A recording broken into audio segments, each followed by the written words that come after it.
एक घने जंगल में 3 शेर रहते थे, एक सफेद और बाकी के 2 साधारण। तीनों भाई थे। तीनों बहुत ही जालिम और निर्दयी थे। तीनों मिलकर जंगल पर राज करते थे। तीनों किसी पर भी रहम नहीं करते थे। जब मन चाहा तब किसी भी जानवर को अपना शिकार बना लेते थे और मजे करते थे। जंगल के सारे जानवर इनसे बहुत ही डरे हुए थे। सफेद शेर का नाम सिम्बा और बाकी दोनों का थॉर और वीरू। सिम्बा बड़ा था। जंगल में ऐसा कोई जानवर नहीं था जो उनका मुकाबला कर सके। एक दिन उस जंगल में हाथी और लोमड़ी बातें करते रहते हैं कि तभी वहाँ पास के जंगल से एक बाघ आता है। बाघ हाथी और लोमड़ी से कुछ बोलता है। तब हाथी कहती है, तुम एक अच्छा काम कर रहे हो। हम दोनों तुम्हारा साथ जरूर देंगे, पर इसमें बहुत खतरा है, जान भी जा सकती है। यूँ हाथी और लोमड़ी बाघ को उन तीनों भाइयों से छुपा कर रखते हैं। बाघ चुपके से तीनों शेरों पर नजर रखे हुए था। एक दिन सिम्बा और थॉर पास के जंगल जा रहे थे। तब सिम्बा वीरू से कहता है, देख छोटू, हम शाम तक वापस आ जाएंगे, तू अपना ख्याल रखना। ठीक है भैया, तुम दोनों भी अपना ख्याल रखना। यूँ सिम्बा और थॉर वहाँ से निकल जाते हैं। ये सब दूर खड़ा बाघ देख रहा था। कुछ देर बाद बाघ चुपके से वीरू की गुफा के पास जाता है। वीरू सो रहा था।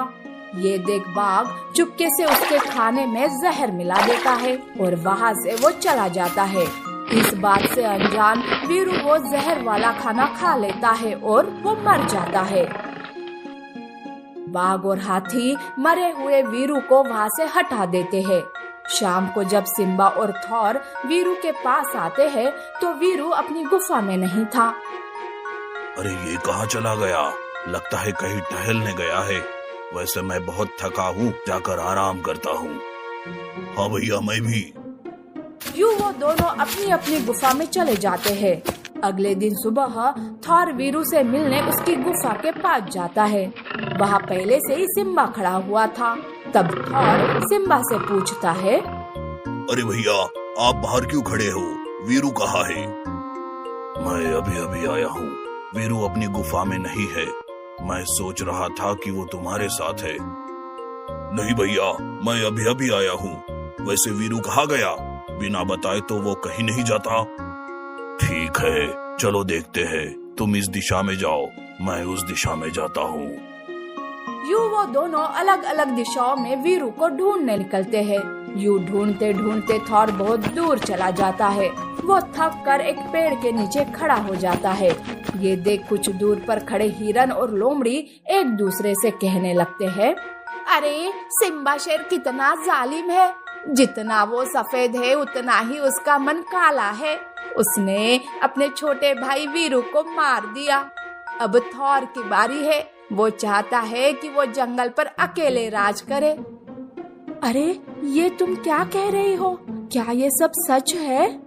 लोमड़ी कुछ कहने ही वाली थी कि थॉर ये सब सुन लेता है और गुस्से से दहाड़ मारते हुए लोमड़ी के सामने आता है। अरे ओ लोमड़ी, क्या बकवास कर रही है?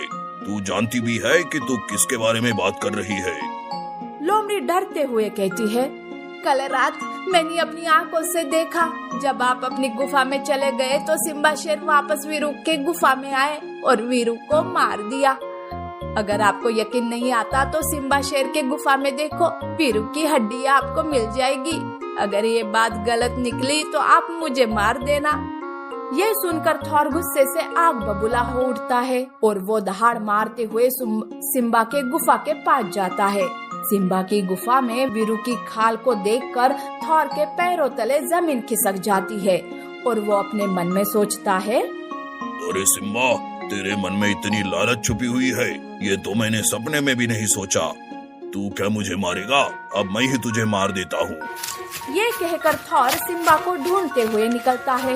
इधर सिम्बा को भी थॉर के खिलाफ भड़का देते हैं। सिम्बा को थॉर की गुफा में वीरू की हड्डियां मिलती है। यूँ वो बदले की भावना में एक दूसरे के सामने आते हैं और एक दूसरे से लड़ने लगते हैं। उनकी लड़ाई खतरनाक मोड़ लेती है और वो एक दूसरे को मार डालते हैं। ये देख बाकी के सारे जानवर खुश हो जाते हैं। तब बाघ कहता है, माँ, बाबूजी, आज जाकर मेरा वचन पूरा हुआ। मैंने इन जालिम भाइयों से इस जंगल को आजाद कर दिया। अरे, पिछली बार तो तुमने सिर्फ इस जंगल को बचाने की बात की थी, अब ये वचन कैसा? कौन हो तुम? मेरे पिताजी इस जंगल के राजा थे। उनके राज्य में इस जंगल में सिर्फ खुशियाँ ही खुशियाँ थी। फिर अचानक एक दिन ना जाने कहां से ये तीनों भाई आ गए और मेरी माँ और पिताजी को धोखे से मार दिया। तब मैं बहुत छोटा था। एक भालू ने मेरी जान बचाई और मुझे यहाँ से लेकर चला गया। उस दिन मैंने अपने माता पिता को वचन दिया था कि एक ना एक दिन इन जालिमों से इस जंगल को बचाऊंगा। आज जाकर मेरा वचन पूरा हुआ। ये जंगल आजाद हो गया। जंगल के सारे जानवर बाघ का धन्यवाद करते हैं।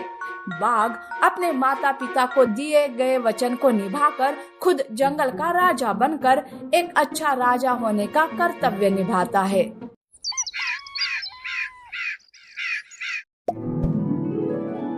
एक जंगल में शेर, हाथी, हिरन और गधा समेत कई जानवर एक साथ रहते थे। उनमें से एक चिंटू सियार भी था। चिंटू सियार बहुत ही साथीर और चालाक था। जंगल के सीधे साधे जानवरों के साथ उसे धोखाधड़ी करने में बड़ा मजा आता था। चिंटू सियार तालाब से पानी पीकर लौट रहा था। उसे रास्ते में एक कागज का टुकड़ा गिरा पड़ा मिला।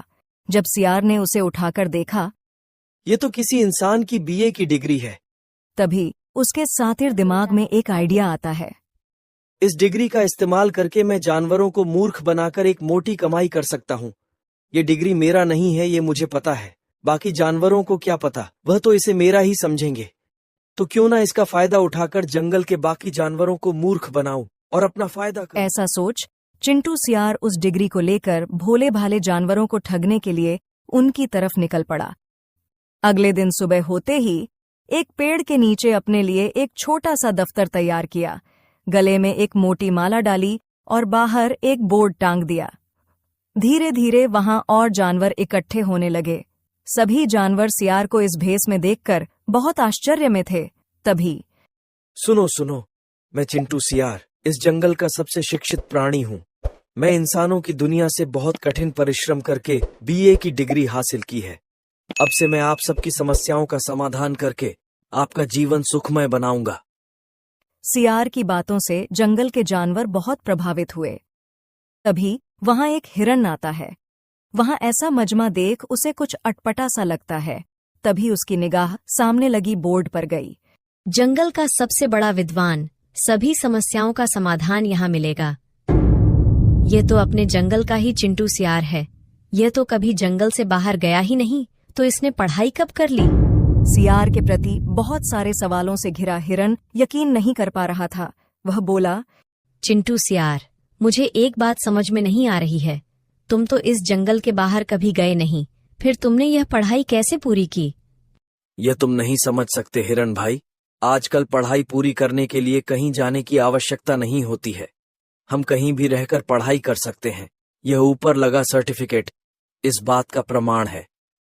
सियार ने अपनी बातों में इतना आत्मविश्वास दिखाया कि धीरे धीरे सभी जानवर उसकी बातों में आ गए। वह मानने लगे कि चिंटू सियार पढ़ा लिखा है और वो उनकी सभी समस्याओं का समाधान कर सकता है। एक दिन एक लोमड़ी उसके पास आई। चिंटू भाई, मेरे खेत की सारी फसल सूखती जा रही है, मैं क्या करूं? चिंटू सियार ने अपनी अक्ल का इस्तेमाल करते हुए कहा, तुम्हें हर रोज सुबह सूर्योदय से पहले अपने खेतों की मिट्टी पर जल छिड़कना होगा और रोज एक बार भगवान से प्रार्थना करनी होगी। ऐसा करने से तुम्हारी फसल हरी भरी हो जाएगी। फिर तरकीब बताने के बदले उसने लोमड़ी से एक मोटी रकम भी ली। लोमड़ी ने ऐसा ही किया और कुछ ही दिनों में उसकी फसल हरी भरी हो गई। वह खुश होकर चिंटू को धन्यवाद देने के लिए आई और कुछ खरबूजे उसे भेंट में दी। धीरे धीरे जंगल के सारे जानवर चिंटू के पास अपनी समस्याओं का समाधान करने के लिए आने लगे। अब कोई भी जानवर उसकी बातों पर शक नहीं करता, क्योंकि चिंटू सियार ने अपने बीए की डिग्री का फायदा उठाकर सबको प्रभावित कर रखा था। एक दिन जंगल के राजा शेर को भी एक समस्या हो गई। उसकी गुफा में बहुत सारे चमगादड़ आकर रहने लगे थे और उससे उस शेर को बहुत परेशानी हो रही थी। सो उसने चिंटू सियार को बुलाया। आज्ञा करें महाराज, आपने मुझे क्यों बुलाया? चिंटू सियार, मैं जंगल के वासियों से तुम्हारे काम के बहुत चर्चे सुने हैं। क्या तुम मेरी सहायता कर सकते हो? हाँ महाराज, बिल्कुल कर सकता हूँ। यदि नहीं किया तो मेरी बीए की डिग्री किस काम की? आप आज्ञा करें महाराज। शेर अपनी चमगादड़ों वाली समस्या सियार को बताता है। बस इतनी सी बात है, लेकिन इसके लिए 4 सिक्के लगेंगे। ठीक है, तुम बताओ, पैसे की चिंता मत करो। तो सुनिए, आपको अपनी गुफा के दरवाजे पर रोजाना धूप में सूखी हुई तुलसी की पत्तियां रखनी होगी। इससे सारे चमगादड़ भाग जाएंगे। इतना कहकर सियार ने पैसा लिया और चलता बना। सियार के जाने के बाद शेर ने ऐसा ही किया और सचमुच कुछ ही दिनों में उसकी गुफा से सारे चमगादड़ गायब हो गए। इस तरह चिंटू की चतुराई और उसकी योजनाओं ने उसे जंगल का सबसे प्रभावशाली जानवर बना दिया। उसने बीए की डिग्री का खूब फायदा उठाया और जानवरों को मूर्ख बनाकर अपनी दुनिया रच ली। लेकिन वह भूल गया था कि सच हमेशा छिपा नहीं रहता। हिरण को अभी भी उस सियार के बातों में संदेह नजर आता था। उसने सभी जानवरों को इकट्ठा किया। दोस्तों, हम अपनी छोटी मोटी समस्याओं को यदि आपस में ही साझा करें तो हमें चिंटू सियार के पास जाने की जरूरत नहीं पड़ेगी और हमारे धन भी सुरक्षित हमारे पास बची रहेगी। जिस समस्या को हम अपने पूर्वजों के नुस्खे से ठीक करते आए हैं, उसके वह हमसे ज्यादा पैसे लेकर हम भोले भाले जानवरों को ठग रहा है। हमें तो उसकी डिग्री पर भी संदेह हो रहा है। इसके लिए हमें चिंटू सियार की कठिन परीक्षा लेनी चाहिए, जिससे कि हमें सच्चाई का पता चल सके। इसका तो हमें कोई आइडिया भी नहीं है। हिरण भाई, कोई तरकीब निकालो, तुम ही कुछ कर सकते हो। मेरे पास एक योजना है। ऐसा बोलकर हिरण सभी को अपनी योजना बताता है। उसके तुरंत बाद सभी जानवर सियार के पास भागते हुए जाते हैं। सारे जानवरों को भागते देखकर, अरे रुको रुको, तुम सब ऐसे क्यों भाग रहे हो? मुझे भी बताओ क्या बात है। अरे सियार भाई, पूछो मत, तुम भी भागो, पीछे से आसमान गिर रहा है। क्या था? इतना सुनते ही सियार डर के मारे भागना आरंभ किया। अब सारे जानवरों ने उसका पीछा किया और कुछ दूर जाते ही उसे घेर लिया। अब सही सही बताओ, वह डिग्री किसकी है? क्योंकि यदि तुम पढ़े लिखे होते तो तुम भागते नहीं और तुम्हें पता होता कि आसमान कभी गिरता नहीं। अब बताते हो या हम दूसरा तरकीब अपनाएं? नहीं, मैं बताता हूँ। मुझे माफ कर दो दोस्तों, मैं पैसे की लालच में आकर तुम सबके साथ पढ़े लिखे होने का ढोंग किया। ये डिग्री मेरी नहीं है, ये मुझे रास्ते में गिरी पड़ी मिली थी और इसका इस्तेमाल करके मैं तुम सबको धोखा दिया। अब मुझे मेरी गलती का एहसास हो गया है। मैं वादा करता हूँ कि आज से मैं किसी भी जानवर को धोखा नहीं दूंगा और हमेशा सच की राह पर चलूंगा। चिंटू सियार ने सारे जानवरों से अपने गलती की क्षमा मांगी और सभी ने उसे माफ। चिंटू सियार जंगल में सभी जानवर के साथ मिलजुल कर एक ईमानदारी का जीवन जीना शुरू किया।